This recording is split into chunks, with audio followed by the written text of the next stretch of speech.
안녕하십니까. 매체인 성경 읽기 창세기 16장, 마태복음 15장, 느헤미야 5장, 사도행전 15장입니다. 먼저 창세기 16장 본문 이해에 도움이 되는 배경과 맥락을 소개합니다. 창세기 16장은 아브라함과 사레가 하나님의 약속을 기다리지 못하고 인간적인 방법으로 이스마엘을 낳는 사건을 다룹니다.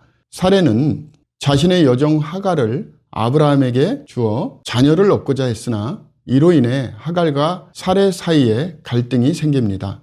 하갈이 광야에서 천사들을 만나 여호와께서 내 고통을 들으셨다는 말씀을 듣고 이스마엘이라는 이름이 주어집니다.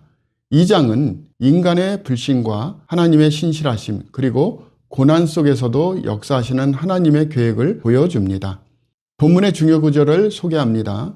창세기 16장 11절 여호와의 사자가 또 그에게 이르되 내가 임신하였은즉 아들을 낳으리니 그 이름을 이스마엘이라 하라. 이는 여호와께서 내 고통을 들으셨음이니라. 본문을 적용하는 데 도움이 되는 가이드라인입니다. 우리는 하나님의 약속을 기다리며 인간적인 방법이 아니라 하나님의 뜻을 신뢰해야 합니다. 하갈의 이야기처럼 하나님은 우리의 고난과 부르짖음을 들으시는 분임을 믿고 어떤 상황 속에서도 그의 도우심을 구해야 합니다. 하나님의 계획이 항상 선하며 신실하심을 확신하며 살아가야 합니다. 두 번째 본문 마태복음 15장입니다. 본문 이해에 도움이 되는 배경과 맥락을 소개합니다. 마태복음 15장은 예수님과 바리새인들 사이의 정결법 논쟁과 가나안 여인의 믿음의 이야기를 기록합니다.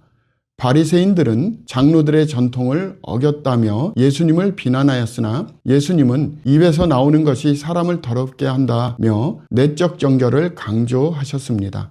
또한 가나안 여인의 딸을 치유하시며 여자여 내 믿음이 크도다 라고 칭찬하심으로 믿음의 보편성을 드러내십니다. 이 장은 진정한 정결과 믿음의 중요성을 강조합니다. 본문의 중요 구절을 소개합니다. 마태복음 15장 11절 입으로 들어가는 것이 사람을 더럽게 하는 것이 아니라 입에서 나오는 그것이 사람을 더럽게 하는 것이니라. 본문을 적용하는 데 도움이 되는 가이드라인입니다. 우리는 외적 행위보다 마음의 정결을 추구하며 하나님 앞에서 진실한 삶을 살아야 합니다.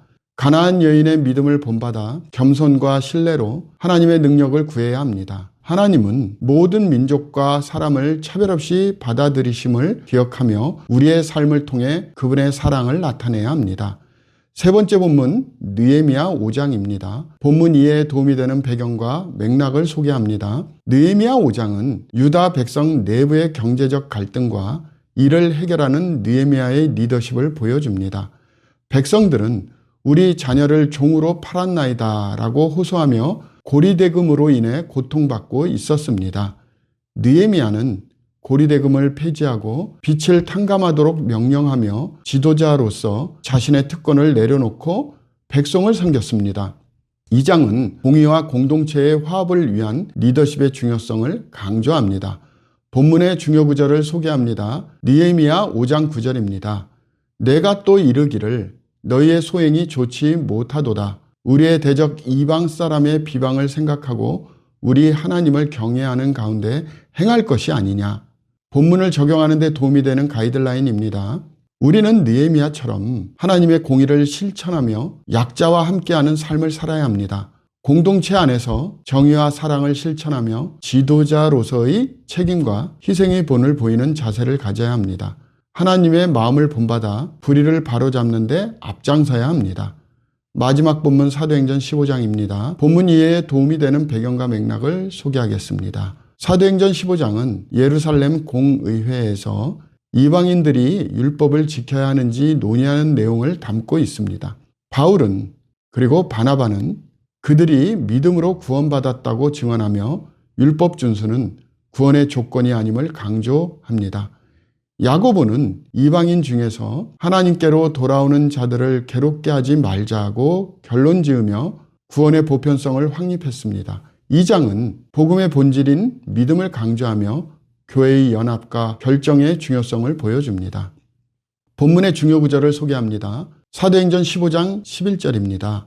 그러나 우리는 그들이 우리와 동일하게 주 예수의 은혜로 구원받는 줄을 믿노라 하니라. 본문을 적용하는 데 도움이 되는 가이드라인입니다. 우리는 복음의 본질인 믿음과 은혜를 붙들며 어떤 문화적 장벽도 복음 앞에서 허물어야 합니다. 교회의 연합과 조화 속에서 하나님의 뜻을 추구하며 서로 다른 배경을 가진 성도들과 함께 나아가야 합니다.